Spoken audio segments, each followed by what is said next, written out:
Is this the Nazis invading Poland? Is it the Japanese attack on Manchuria? No, this is a United Nations peacekeeping force making war on the men, women, and children of Katanga. What was their crime? Like the 46 other countries that have gained independence since the end of World War II, Katanga, a portion of the Belgian Congo, wanted to be free and independent, but Katanga made the mistake of being pro-Western, pro-Christian, and pro-free enterprise. Why does an organization ostensibly formed for the purpose of keeping peace make war? That is the real story behind the humanitarian mask worn by the United Nations.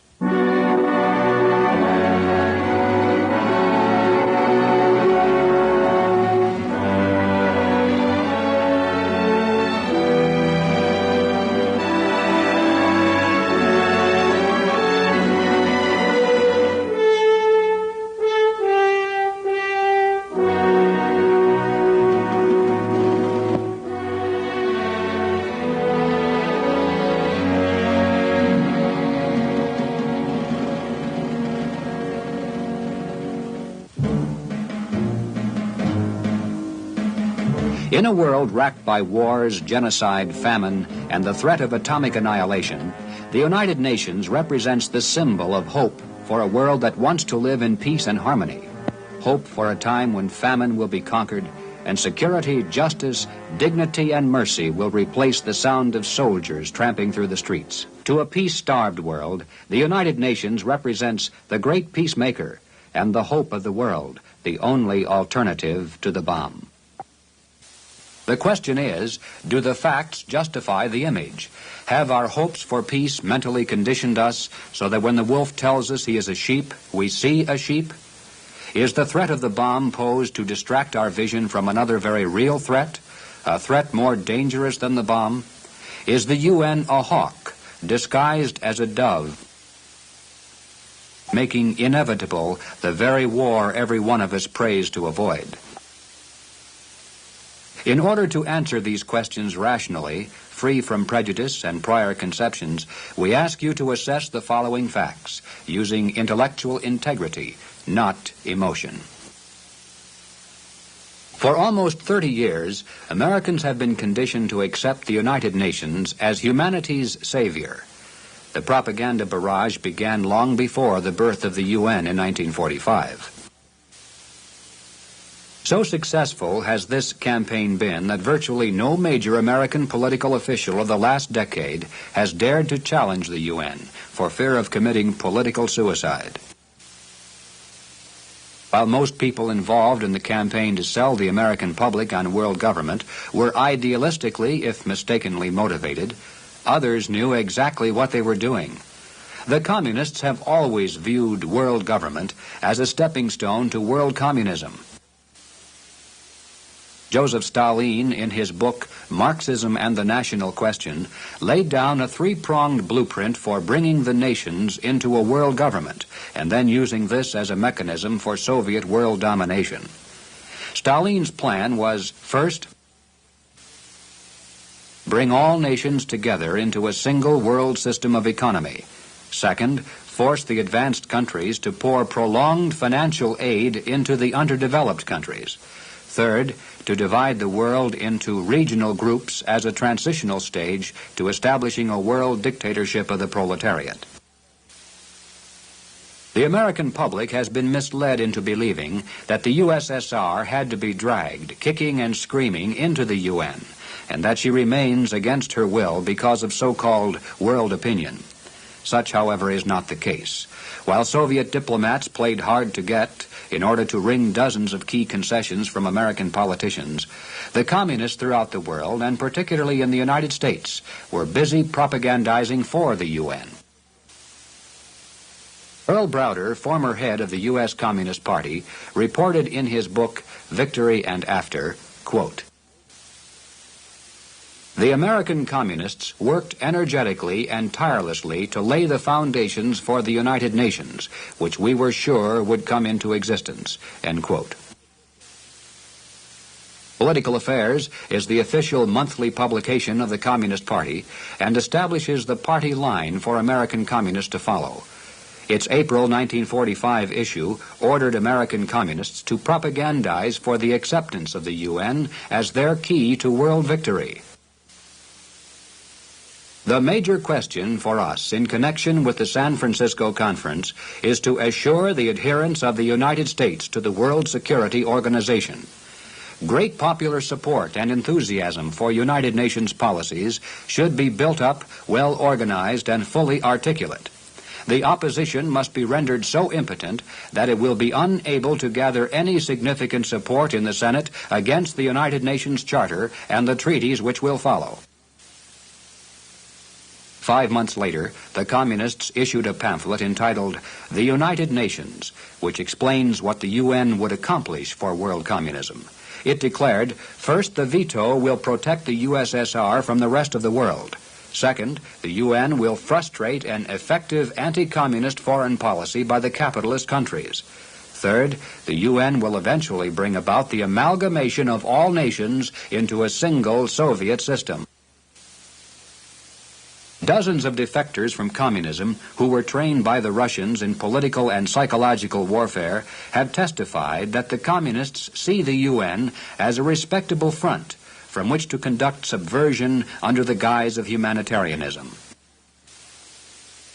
The Russian political commissars taught their students that those who tried to expose the UN would be put in a defensive position, a position of appearing to be against medical care for children and food for starving peoples, and in favor of war. Prior to and during World War II, there were, for all practical purposes, no attempts to keep communists from obtaining jobs in the American government.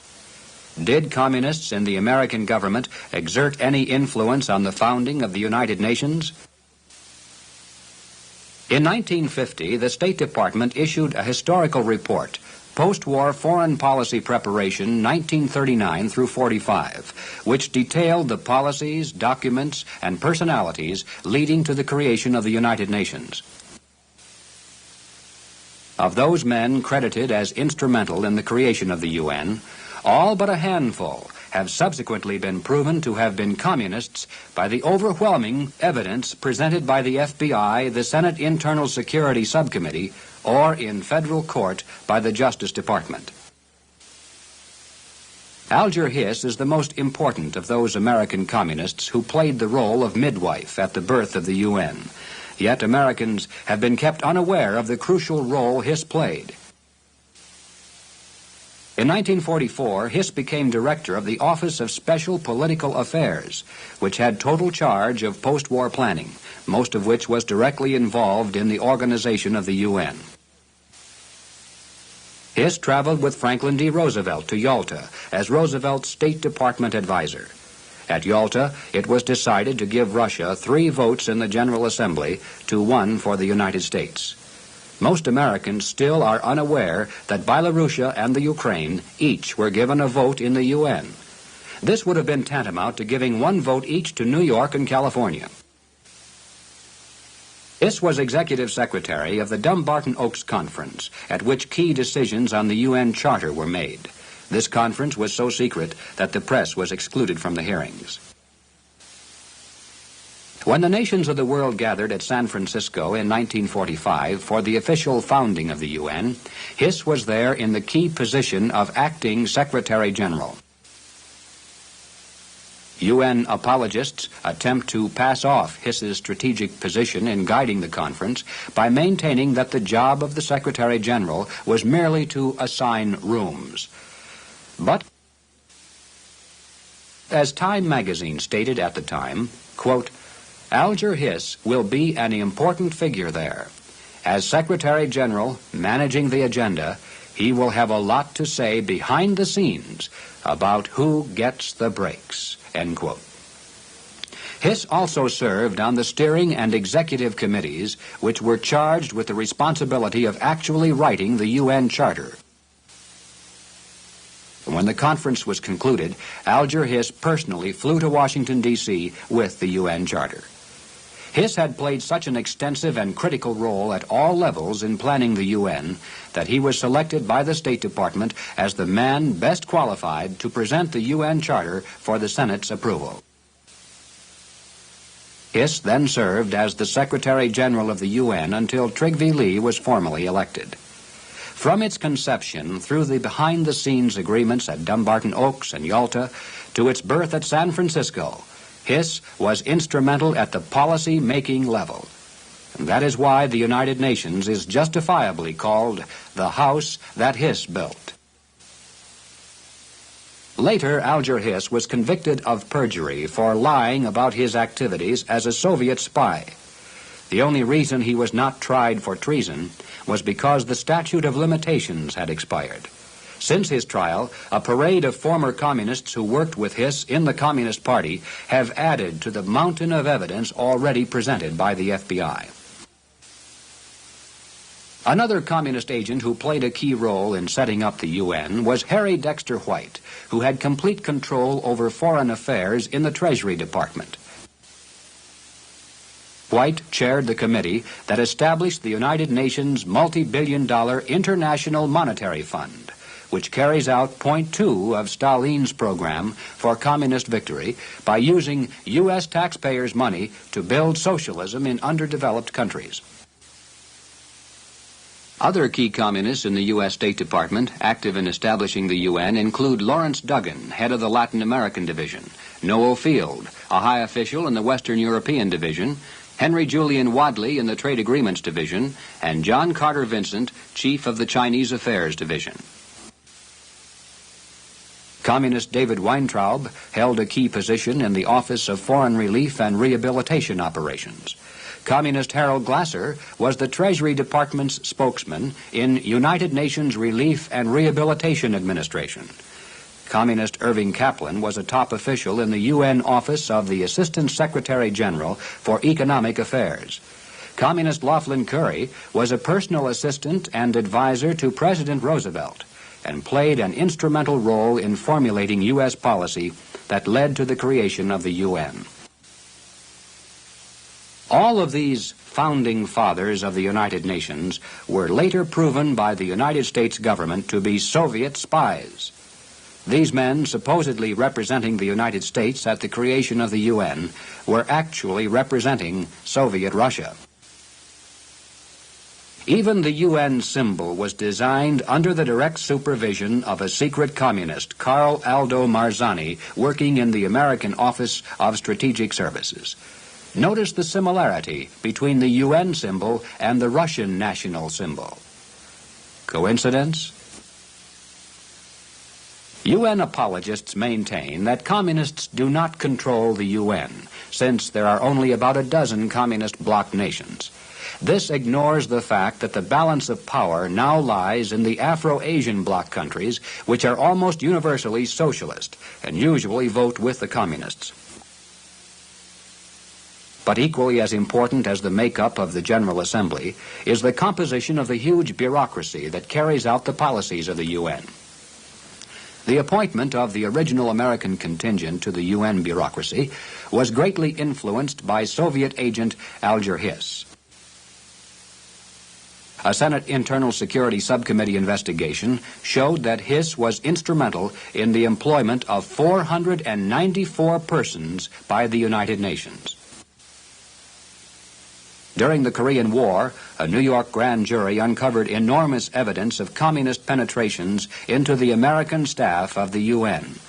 The grand jury report stated in part, "This jury must, as a duty to the people of the United States, advise the court that startling evidence has disclosed infiltration into the UN of an overwhelmingly large group of disloyal United States citizens, many of whom are closely associated with the international communist movement."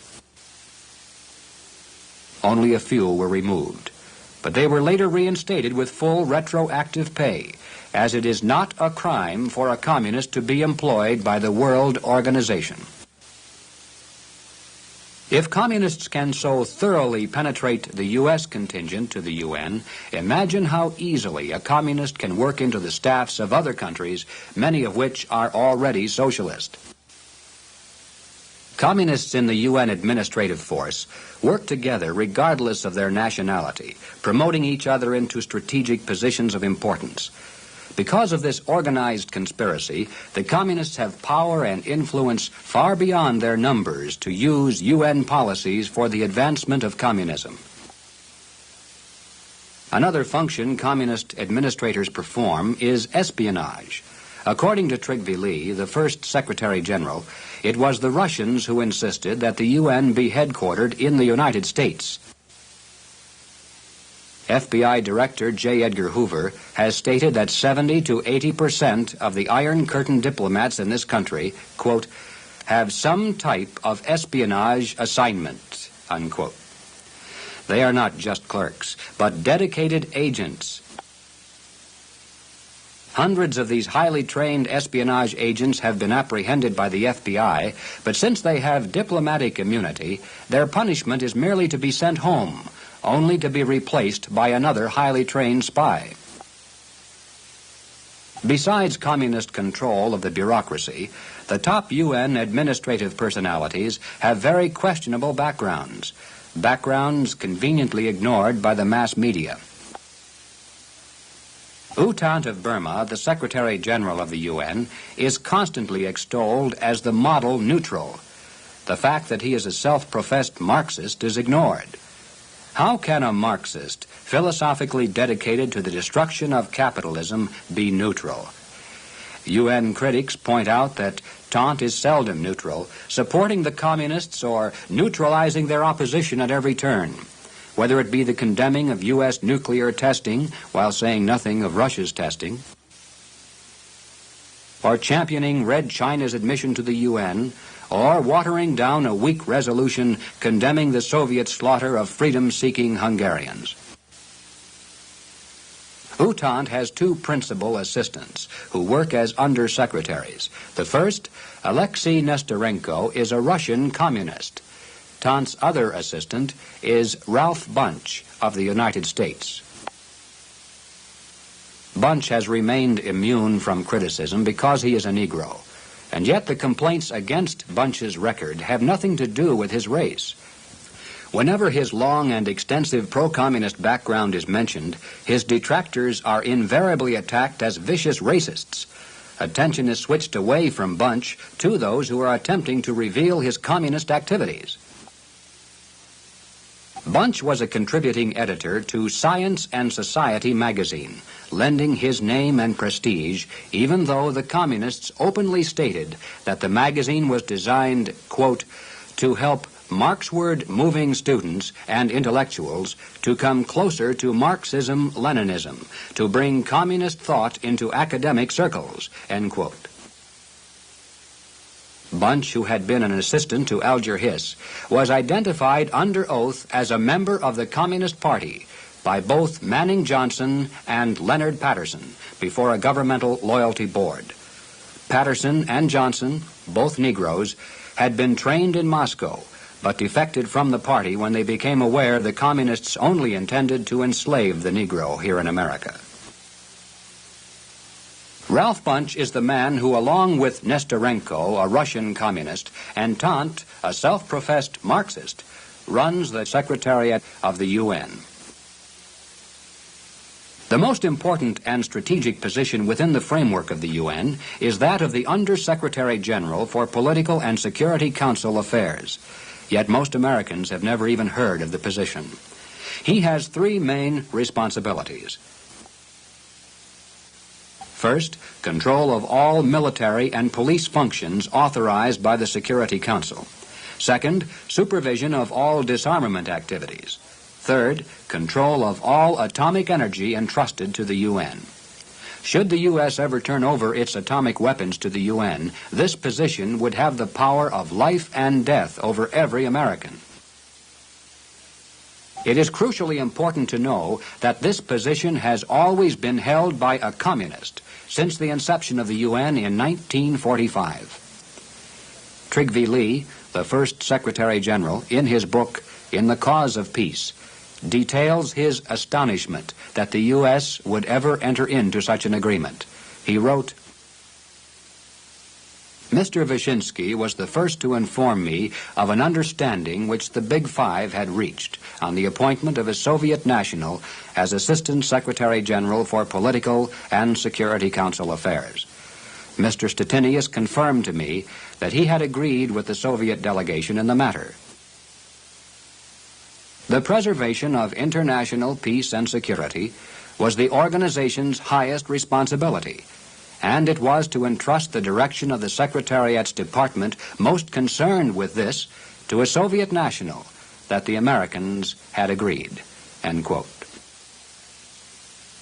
Considering the makeup of those Americans who created the UN, it is not surprising that such an agreement was made. The surprising thing is that nothing has been done about it, and that the mass media has neglected to inform the American people of this crucial fact. UN apologists incredibly attempt to shrug off the fact that history's greatest mass murderers control the military arm of the UN by pointing out communist control is traditional, just as the U.S. traditionally heads other positions.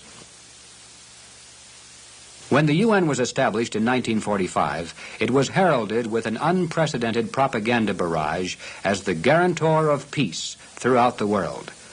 Prior to the establishment of the so-called peace organization, Russia had swallowed up Estonia, Latvia, and Lithuania. But the major acts of communist aggression have occurred since the establishment of this peace organization. Since the founding of the UN, the communists have conquered the Sakhalin and Kuril Islands, Outer Mongolia, Albania, Hungary, Yugoslavia, Romania, Bulgaria, Poland, Czechoslovakia, North Korea, North Vietnam, Manchuria, East Germany, China, Tibet, northern provinces of India, northern Laos, Cuba, and Zanzibar. Since the establishment of the peace organization, 1 billion people have been enslaved, tens of millions butchered, and yet more millions thrown into slave labor camps. What has the peace organization done about this aggression, which far surpasses that of even Hitler? What did the UN do when the Hungarians revolted against their slave masters and were brutally crushed? What does the UN do today while the communists murder Vietnamese peasants or slaughter freedom-seeking Germans on the Berlin Wall? Nothing. The peace organization does nothing. And how can it? Would you have an effective police department if the mafia had control? This is the growth of communism 20 years after the formation of the peace organization. If the UN does not directly participate in communist aggression, it preserves the Soviet prison house of nations by doing nothing. The UN protects the communists' conquests by deflecting attention from Hungary, Cuba, and the Berlin Wall and toward the underdeveloped countries. The UN never talks of communist atrocities, only of Western colonialism.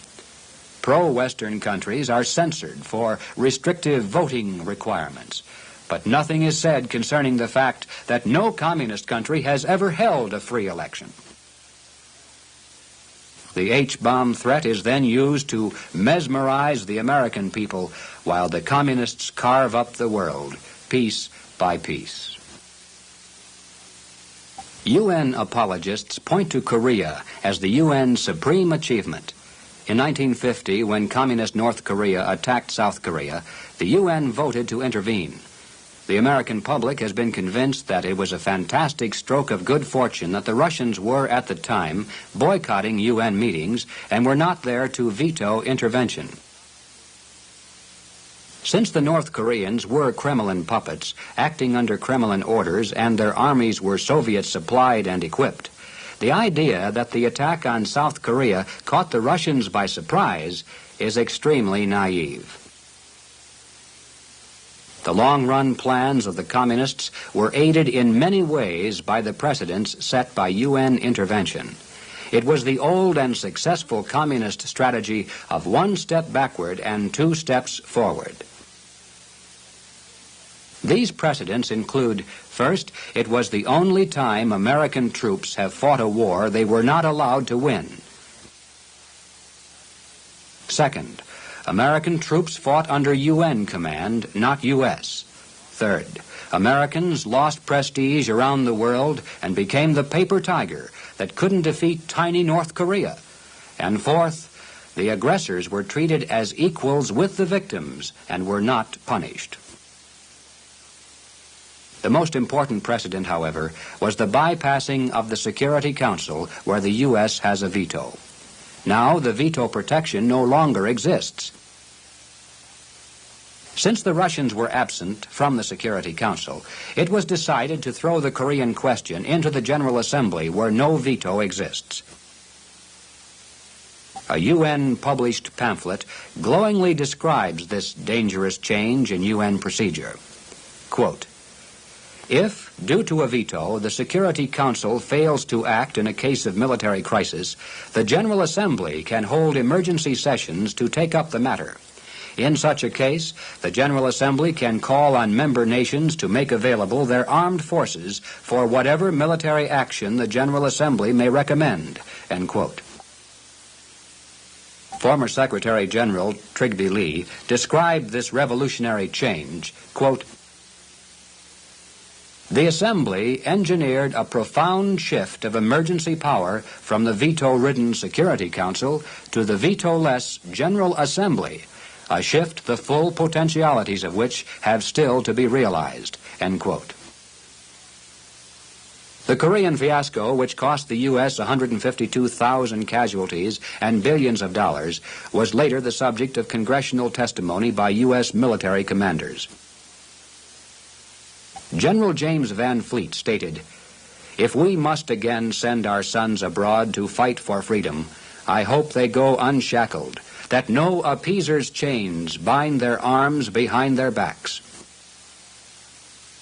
General Mark Clark testified, "In carrying out the instructions of my government, I gained the unenviable distinction of being the first U.S. Army commander in history to sign an armistice without victory."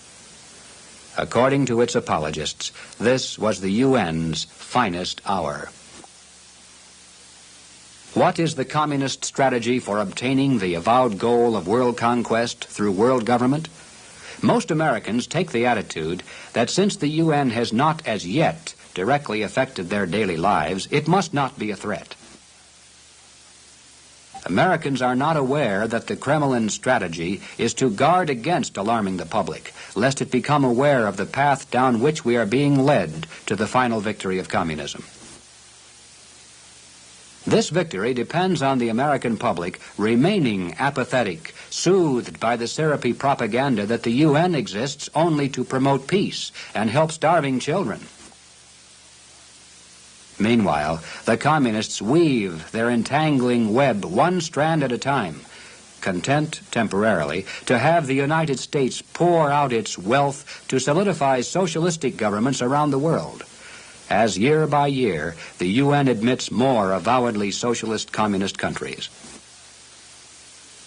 Americans are unconcerned about the tide of anti-Americanism in the UN, believing that the Constitution and Bill of Rights protect their freedoms from those who covet our wealth, but are unwilling to adopt the free enterprise system that produces it. The public is unaware that a treaty, such as the UN Charter, supersedes our Constitution. Former Secretary of State John Foster Dulles stated, quote, "Treaties make international law, and also they make domestic law. Under our Constitution, treaties become the supreme law of the land. Treaty law can override the Constitution." End quote. A Supreme Court decision has ruled that this applies also to executive orders, personal agreements, and international compacts entered into by the President and never even seen by Congress. When will the communists close the trap? When we no longer have the military capability to defend ourselves and are no longer able to extricate America from the UN's grasp. The communists want America intact, not in ashes. They want to capture our tremendous productive capacity and skilled workforce to support their world slave empire. But they know they can never do this so long as America possesses an independent, technologically superior defense force.